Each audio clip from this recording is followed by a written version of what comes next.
ओम नमः शिवाय। जय श्री नमः।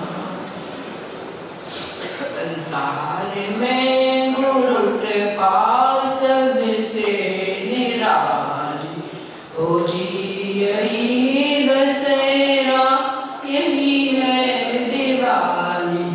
जो शिष्य है वह सदैव ऋणी रहेगा, कोई कभी न उपकार चुका सकेगा। धन्य सागर गुरु तारो मुझे ऋषि, करुणा करो कर से हो वासी। बोलिए अनंत सिद्ध परमेश्वर भगवान की जय, सच्चिदानंद भगवान की जय, मुंडाई देवा देवी गजरासी पार्श्वनाथ भगवान की जय, वर्तमान शासन नायक श्री भगवान महावीर स्वामी की जय, संत श्रोमणी आचार्य जय श्री मुनि महाराज की जय, आचार्य वशिष्ठ समय सागर जी मुनि महाराज की जय, मेरे आकाशवाणी सागर जी आदि समस्त मुनि राजों की जय, तीन कमलों पर मुनि राजों की जय, नगर गौरव मुनि श्री आनंद सागर जी मुनि श्री निरोध सागर जी मुनि श्री नाम सागर जी महाराज की जय, नगर गौरव आय के श्री गुरुमती माता जी आय के श्री आदर्शमती माता जी की जय, सिद्ध चक्र महामंडल विधान की जय, नंदीश्वर दीप में विराजमान जन विमोह की जय।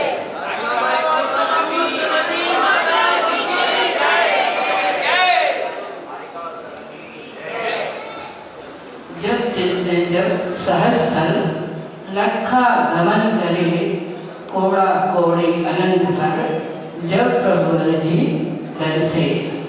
तो आपके यहाँ प्रसंग है सिद्ध चक्र मंडल विधान का। तो यहाँ सबको पता है कि सिद्ध चक्र मंडल विधान हो रहा है।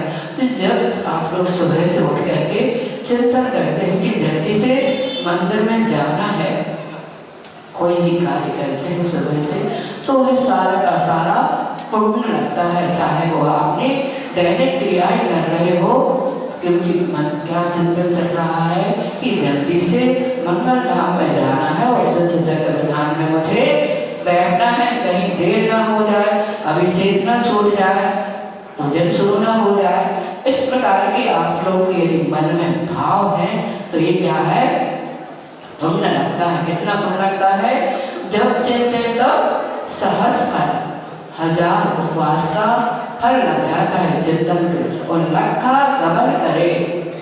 और जब घर से मंदिर की या मंगल धाम की ओर जहाँ विधान हो रहा है वहाँ आने लगते हैं, रास्ते में तो कितना उपवास का फल लगता है, 1,00,000 उपवास का फल लगता है। कोड़ा कोड़ी अनंत फल जब प्रभु से, जब यहाँ मंगल धाम में आकर के 3 लोग के नाथ के दर्शन करते हैं, तब इतना उपवास कोड़ा कोड़ी और अनंत उपवासों का फल लगता है। तो यह सब आप लोग इस पुण्य रूपी नौका में आप लोग सवार हो गए हैं। सुबह से लेकर के शाम तक भगवान की आराधना करते रहते हैं, मन से, वचन से और काय से अपना उसी भक्ति में मन लगा हुआ है। इस भक्ति रूपी रहने के माध्यम से ही हम मुक्ति रूपी मंजिल को प्राप्त करेंगे। जैसे रैन रहती है तो सुविधा रहती है, कहीं कोई बच्चा भी हो, वृद्ध भी हो, कोई भी हो, यदि रैन रहती तो रैन को पकड़ करके क्या करता है, अपने मंजिल को प्राप्त होगा चला जाता है, सीढ़ियों पार कर जाता है और मंजिल को प्राप्त होता है। तो ऐसे आप लोग भक्ति रूपी नौका में, भक्ति रूपी रेलन पर बैठ करके अपने क्या कर रहे हैं, यात्रा को प्राप्त कर रहे हैं।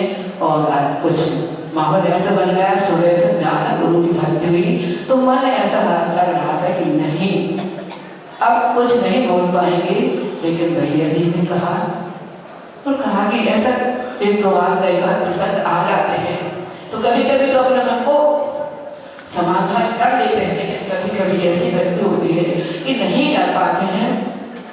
जबकि हमारी क्या थी, हमारे तो अपने जीवन में कभी ऐसा सोचा भी नहीं होगा कि इस मार्ग पर अपन आ जाएंगे। और आज गुरु जी की कृपा है, उनकी बड़ा घर से ऐसी कृपा बरसी कि आज हमें ये उनके आशीर्वाद ने यहाँ तक कर दिया।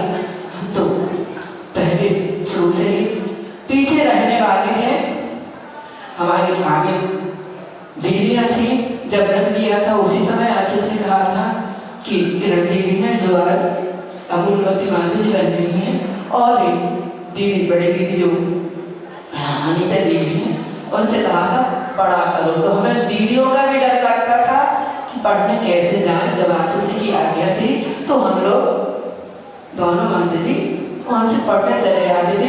इतने के बस गए, जो कुछ 24 खाना या जैन सिद्धांत प्रवेश का पढ़ा और अपने मंदिर में आ गए स्थान पर। लेकिन गुरु जी को पता नहीं क्या दिखाई दिया, तो गुरु जी ने विशेष आशीर्वाद दिया।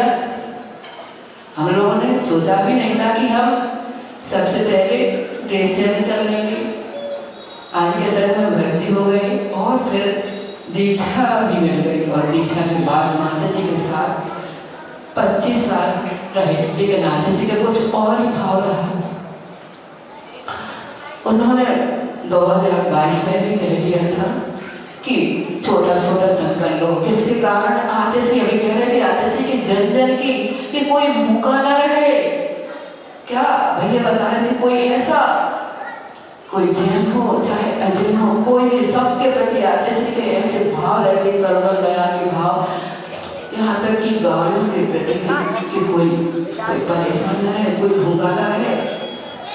तो आशीष ने श्रावकों के निवेदन करने पर कि आशीष बड़े बड़े संघ है, हम लोगों को नहीं मिल पाता है, छोटे छोटे संघ हो जाए तो अच्छा रहेगा। तो आशीष ने 2-3 साल तो सुनते रहे, कई सालों से कह रहे हैं, लेकिन कई बार सुनते रहे और आप संघ से बड़ी बड़ी बातें से कहते रहे कि देखो श्रावकों का ऐसा भाव है कि छोटे छोटे संघ हो जाए तो हम लोगों को भी कुछ मिल जाए, धर्म लाभ हो जाए। लेकिन योग संयोग की बात यहीं से संघ का हुआ था और आशीष का आशीर्वाद रहा। जैसे जैसे हम लोग यहाँ से बिहार गए थे, ललितपुर पहुंचे और ललितपुर में पहले चातुर्मास बड़ी माता जी के साथ हुआ था, वही मंच बना था।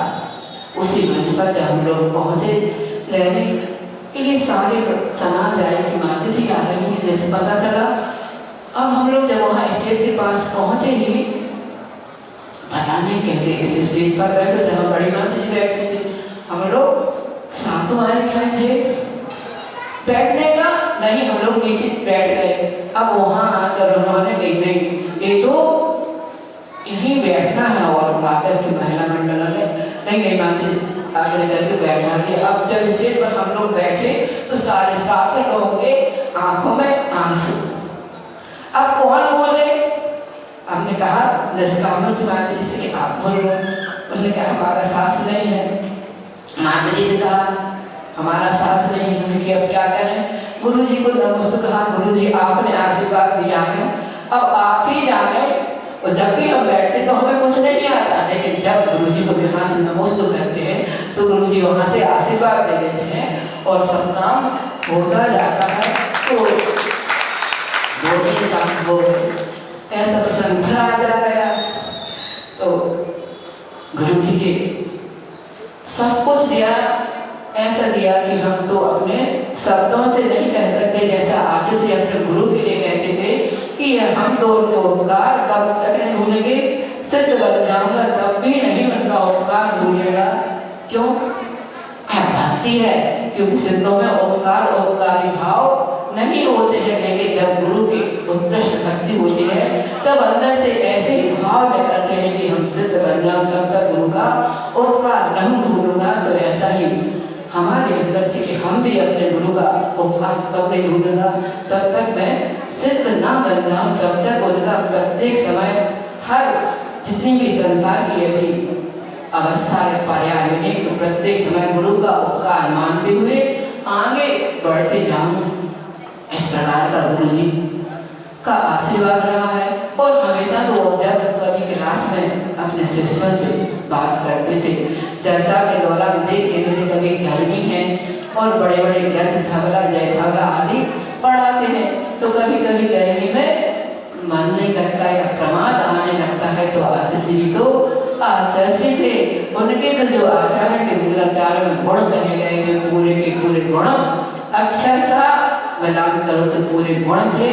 तो एक आपका कौतूहलिक गुण आया है, तो आचार्य जी ने देखा इन लोगों का कुछ मन नहीं लग रहा, तो कहते हैं क्यों आप लोगों को किसके काल में मुक्ति होगी, किसके काल में आप मोक्ष जाओगे? तो सभी लोग कहते हम आचार्य जी आपके काल में मोक्ष जाएंगे। तो आचार्य कहते नहीं, मैं तो आचार्य ज्ञान सागर जी के काल में मोक्ष जाऊंगा।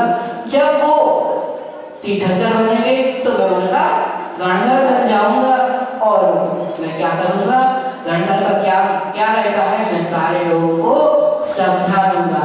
सोचिए आचार्य जी की भावना क्या है कि गणधर बनकर के भी सारे लोगों को समझाने की। तो आचार्य ने अपन को इतना सब कुछ दिया है, अब आगे समय हो रहा है, और जो कुछ दिया है उसको अपन याद करते हुए भगवान की भक्ति करते हुए, भगवान मुझे जब तक मुक्ति की प्राप्ति ना हो तब तक गुरु का उपकार मानते हुए और हम अपने मोक्ष मार्ग को प्रशस्त करते रहें, कभी भी अपने मार्ग से विचलित ना हो। इस प्रकार का इस सिद्ध चक्र प्रधान में अपन सिद्धों की आराधना कर रहे हैं, और सिद्ध बनने के लिए तो सिद्ध बनने का जिसने मार्ग बताया है, ऐसे आत्मा की खोज बचपन से ही थे। जब वो आत्मा और परमात्मा को नहीं जानते थे, उस समय लोग क्या करते थे, कभी कभी मेले में चले जाया करते थे और कह जाते थे मेले में जा रहे हैं, और कहाँ जाते थे, मुनि संग और तीर्थ क्षेत्रों की यात्रा पर चले जाते थे। जब वापस आते तो माँ कहती क्यों मेले में से क्या लाए, क्यों? जब कभी भी वो मेले में जाते थे तो माँ के लिए कुछ ना कुछ लाते थे। एक बार क्या लाए थे मेले में से, सुखी जीवन, उस चादर में लाए थे, उसमें लिखा था सुखी जीवन। तो माँ जब दूसरी बार आए तो उन्होंने कहा क्या लाए, तो कहते हैं आत्मा खोज कर लाया हूँ। क्या लाए?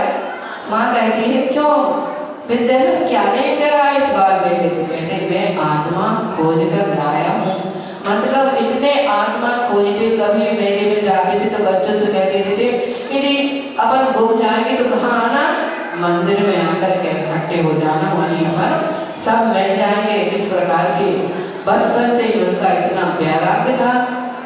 हंसी मजाक में भी उनके मित्रगण कहते थे, जो वैराग्य रहते थे उनको थोड़ी हंसी मजाक करने के कहते हुए विद्यार्थी तुम जल्दी से शादी करवा लो, अच्छी सुखी अच्छी एक सुंदर सी बधू लाओ और अच्छे सुख से जीवन व्यतीत करो। तो क्या कहते थे उस बचपन में भी कि नहीं मैं शादी नहीं करवाऊंगा, मैं तो मुक्ति बधू की सिर्फ ब्याह करूंगा। तो कहते तुम्हारे अभी कहाँ होगा मुक्ति बधू से, क्योंकि ये तो पंचम काल है, पंचम काल में तो मुक्ति मिलती नहीं। तो क्या कहते थे नहीं मिलेगी तो नहीं मिलने दो, मैं तो उसी मुक्ति बधू के लिए अभी से प्रतीक्षा करता हूँ, उन्हीं के लिए मैं याद करता रहूंगा। जब तक वह मुक्ति बधू नहीं मिलेगी तब तक मैं शादी नहीं करवाऊंगा।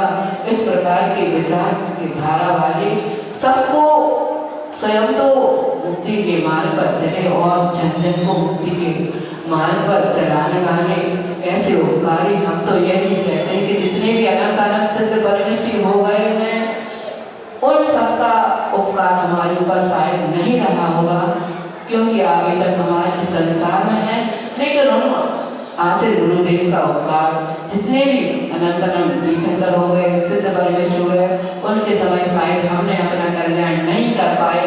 हो सकता है कि इंद्रिय आदि पर्याय में हो, असंगी हो, उस समय हमने अपना कल्याण नहीं किया, लेकिन इस बार हमारे गुरुदेव अनंत अनंत तीर्थंकर और सिद्ध परमेश्वरियों से कम नहीं है। उनके युग में आकर के उनके दर्शन करके उनके आशीर्वाद से उनके उपदेशों से सुन करके हम और आप सभी भी मोक्ष मार्ग पर बढ़ रहे हैं, मोक्ष मार्ग का सुन रहे हैं। क्योंकि मोक्ष मार्ग दोनों प्रकार का, एक साधु मार्ग और एक श्रावक का मार्ग, दोनों के मार्ग से मोक्ष मार्ग रूपी रथ आगे बढ़ता है तो ये रथ आगे हमेशा पंचम काल के अंत तक बढ़ता रहे, ऐसे गुरु जी का भाव था। और अपन सब मिलकर के साधु श्रावक मिलकर के जो गुरु जी के भाव थे वो पंचम काल के अंत तक धर्म को ले जाना है। अपन सबका कर्तव्य बोले महावीर भगवान की।